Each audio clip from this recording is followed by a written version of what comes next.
आपने बिल्कुल सही पढ़ा है माय डियर फ्रेंड कि 10,000 रुपए में भी अब आप रियल एस्टेट इन्वेस्टमेंट का मजा उठा सकते हैं। आज से शुरू नहीं हुआ, काफी टाइम से चल रहा है, बट लीस्ट पॉपुलर है और पोर्टफोलियो डाइवर्सिफाई करने का बेस्ट तरीका है। तो चलिए शुरुआत करते हैं आज का वीडियो बिना टाइम वेस्ट करें। नमस्कार दोस्तों, मैं सीए रोहित सेठी टैक्स फैक्टर इंडिया की इस वीडियो में आपका स्वागत करता हूं। दोस्तों, रियल एस्टेट में इन्वेस्टमेंट करना एक बहुत बड़ा सपना होता है।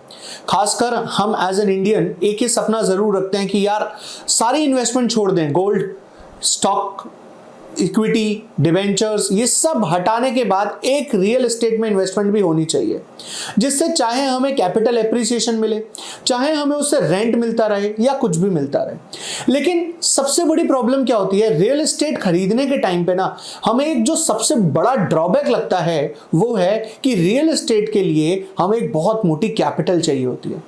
अब वो कैपिटल दो ही जगह से आ सकती है, या आपके खुद के फंड्स होते हैं या फिर आप लोन लेते हैं। लेकिन अगर मैं आपको बोलूं कि लोन लेने की भी जरूरत नहीं है, अपने ही फंड से आप रियल एस्टेट की इन्वेस्टमेंट का मजा उठा सकते हैं, तो कितनी बढ़िया बात होती है ना। ऐसा कर सकते हैं आप दो चीजों को ध्यान में रखते हुए, जिसमें से एक है रीट्स और एक है इन्वेस्टमेंट आईटीज। अभी हम इन दोनों के बारे में समझेंगे, ये दोनों क्या होते हैं। तो इससे पहले मैं आपको रीट समझाऊं, मैं आपसे एक एग्जांपल के तौर पे बात करता हूं। मान लो कि आप और आपके पांच फ्रेंड्स सबके पास लेट से 50-50 लाख रुपए पड़े हैं।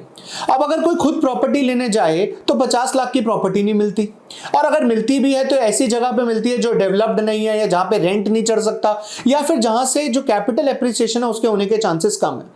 अब आप पांचों फ्रेंड ने डिसाइड किया यार सारे के सारे मिलकर 50-50 लाख रुपए डालते हैं, टोटल हो जाएगा 2.5 करोड़ रुपए, और वो 2.5 करोड़ रुपए में एक अच्छी सी प्रॉपर्टी ले लेंगे, उसको रेंट पे चढ़ाएंगे, जो भी रेंट आएगा पांचों में डिवाइड कर लेंगे, कल को उसे बेचेंगे तो जो कैपिटल एप्रिसिएशन होगा वो भी आपस में पांचों डिवाइड कर लेंगे। ये तो बात हो गई जब आप पांच फ्रेंड्स एक दूसरे पे बहुत ट्रस्ट करते हो। बात ये आती है अगर आप ट्रस्ट नहीं करते, अगर आपको दूसरे के ऊपर ट्रस्ट नहीं है, तो कैसे चलेगा ये काम। यहां पर हमें एक रेगुलेटरी की हेल्प चाहिए होती है। ऐसा ही एग्जाम्पल है रीट्स का, जो कि रेगुलेट करता है सेबी। मतलब सेबी कहता है टेंशन मत लो इन्वेस्टर जी, मैं हूं ना, आप बिंदास इन्वेस्ट करो रीट्स के अंदर। रीट्स होते हैं रियल एस्टेट इन्वेस्टमेंट ट्रस्ट। इसका मतलब ये हुआ कि आप 10,000, 15,000, 1 लाख, 50 लाख, जितना भी अमाउंट चाहें आप उस पूल में डाल सकते हैं, और आपके पैसे को जो इन्वेस्ट किया जाएगा वो किया जाएगा कमर्शियल रियल एस्टेट में। कमर्शियल रियल एस्टेट से रेंट आएगा, वो रेंट कलेक्ट करेगी आपकी इन्वेस्टमेंट कंपनी और आपको देगी डिविडेंड। मतलब जो रेंट आया उससे आपकी डिविडेंड इनकम जनरेट होने लग जाएगी, और कल को अगर कैपिटल एप्रिसिएशन होती है तो आपको उसका भी बेनिफिट मिलेगा। इसकी सबसे अच्छी बात क्या है, इसकी सबसे अच्छी बात है लिक्विडिटी।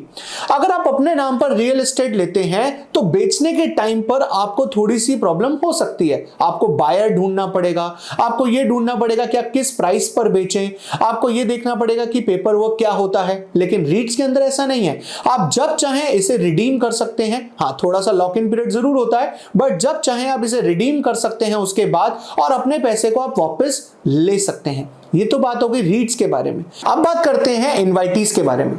इनवाइटीज यानी कि इंफ्रास्ट्रक्चर इन्वेस्टमेंट ट्रस्ट। ये बेसिकली क्या डिफरेंस होता है रीट्स में और इनवाइटीज में। रीट्स जो होते हैं वो ऑफिस स्पेसेस, कमर्शियल स्पेसेस में डील करते हैं, लेकिन जो इनवाइटीज होते हैं वो ऑफिस और कमर्शियल स्पेसेस में तो करते हैं, साथ ही साथ roadways, bridges, dams, power grid, इन सब में भी डील करते हैं। मतलब यहां पर आपको सिर्फ ऑफिस स्पेसेस का बेनिफिट मिलेंगे, यहां पर उसके साथ साथ आपको जो रोडवेज, ब्रिजेस वगैरह कंपनी डेवलप करती है और उससे जो प्रॉफिट्स अर्न होते हैं आपको उसका भी बेनिफिट मिलेगा। अब हम बात करेंगे कि कौन कौन सी कंपनी इस टाइम पे सेबी के साथ रजिस्टर्ड है रीट्स की और इनवाइटीज की, ताकि आप इन्वेस्ट कर सकें। करंटली इंडिया में 3 रीट्स हैं जो सेबी के साथ लिस्टेड हैं, जो कि एनएससी और बीएससी दोनों पर ट्रेड कर रही हैं। जिसमें से सबसे पहली है एम्बेसी रीट, 2017 में स्टार्ट होने वाली है, सबसे पहली रीट थी, जो कि करंटली यील्ड ऑफर करती है 6.8% का। दूसरी है ब्रुकफील्ड रीट, और तीसरी है माइंडस्पेस रीट। माइंडस्पेस रीट इस टाइम पर ऑफर कर रही है तकरीबन 5.9% का यील्ड, जबकि ब्रुकफील्ड का सबसे ज्यादा यील्ड है 8.5% के साथ। अगर हम बात करें पब्लिक लिस्टेड इन्वाइटीज के बारे में तो वो है India grid trust and IRB invitee. लेकिन कहते हैं ना, कॉइन की भी दो साइड होती है, एक अच्छी तो दूसरी बुरी भी होती है। चांद में भी दाग है तो रीट्स क्या सिर्फ अच्छे ही हो सकते हैं? रीट्स की कोई बुराई नहीं है, लिमिटेशन नहीं है, बिल्कुल है, लेकिन उससे पहले आप इस चैनल को सब्सक्राइब कर लें, उसके बाद आप इसकी बुराई देखें। मेरे हिसाब से रीट्स की जो सबसे पहली दिक्कत है ना, वो ये है कि रीट जो ऑपरेट कर रहा है वो खुद कैसे ग्रो करेगा। मतलब ये हुआ कि जितनी भी इनकम रीट जनरेट करेगा वो उसको अपने इन्वेस्टर्स को देनी पड़ेगी, तो खुद एज अ कंपनी वो कैसे ग्रो करेगा? 90% इनकम उसको अगर बांटनी पड़ेगी तो वो खुद ग्रो करने के पास उसके लिए तो सिर्फ 10% का स्कोप रह गया। ये एक सबसे बड़ी दिक्कत है। दूसरी बहुत बड़ी दिक्कत क्या है? वो है नो टैक्स बेनिफिट।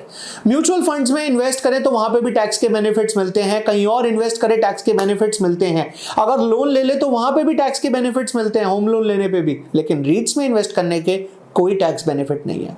तो ये बेसिकली मैं समझता हूं दो बहुत बड़ी लिमिटेशंस है रीट्स में इन्वेस्ट करने के लिए। लेकिन हां, अगर प्रॉपर्टी का मजा लेना है बिना प्रॉपर्टी में इन्वेस्ट करे तो रीट्स से बेटर कोई चीज नहीं है। और अगर सेबी रेगुलेट कर रहा हो तो उससे बढ़िया तो कोई भी चीज नहीं है। उम्मीद करता हूं कि आपको आज की वीडियो अच्छी लगी होगी और आप अपने सभी दोस्तों से शेयर करेंगे जो अपने पोर्टफोलियो को मस्त डाइवर्सिफाई करना चाहते हैं रियल एस्टेट की इन्वेस्टमेंट के साथ।